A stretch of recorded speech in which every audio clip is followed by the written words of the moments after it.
আসসালামু আলাইকুম। ময়মনসিং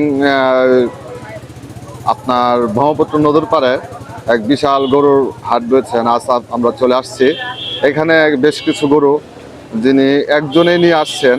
তো আঙ্কেলের একটু পরিচয়টা আমরা জানতে যাব। আঙ্কেল, আপনার নামটা? মোহাম্মদ আব্দুল বারেক। আব্দুল বারেক। আপনি গরু টোটাল কয়টা নিয়ে আসছেন? 9টা। 9টা। দাম হচ্ছে আমি একটা বিক্রি করছি একটু আগে বিক্রি করছেন। আর কি গরু অনুযায়ী বা আপনার নিজস্ব খামারের গরু তো না? হ্যাঁ। নিজস্ব খামারের গরু। একটা গরু পালন করতে যে পরিমাণ আপনার কষ্ট আর কি চলে গেছে, এই পরিমাণ কি আপনার কষ্ট আসছে একটা গরু বিক্রি করে? তার মানে আপনি বুঝাতে চাচ্ছেন যে আপনার গরু বিক্রি করা লস? লাভবান নাই বা লাভও নাই, লসও নাই। না, বিক্রি করতে পারি নাই, তখন কেমনে কইয়া? আচ্ছা, বিক্রি করতে পারেন নাই। তো আপনি গরু এই 9টা গরু কি আপনার নিজের খামার থেকে উৎপাদন করা আর কি নিজস্ব পদ্ধতিতে?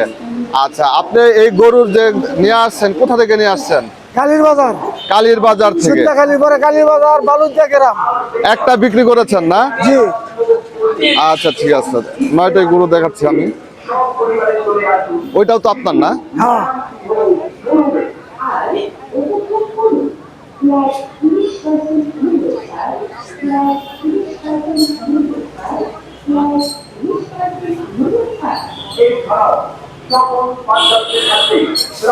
তার মানে আজকে যে প্রথম গরুটা বিক্রি হয়েছে ওইটাও আপনারই?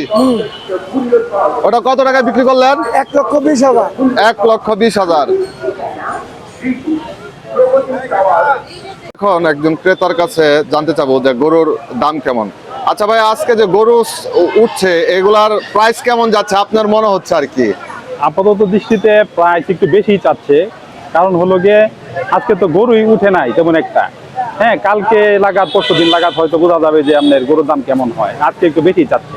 আজকে বেশি যাচ্ছে মোটামুটি মনে হয় এখানে 50টা গরু হবে না আসছে ময়মনসিং? না, এরকম হবে না, 40-45টা গরু হবে এভারেজ। 40-45টা। ভাইয়ের নামটা ভাই? আমার নাম মোহাম্মদ ওয়াসিম।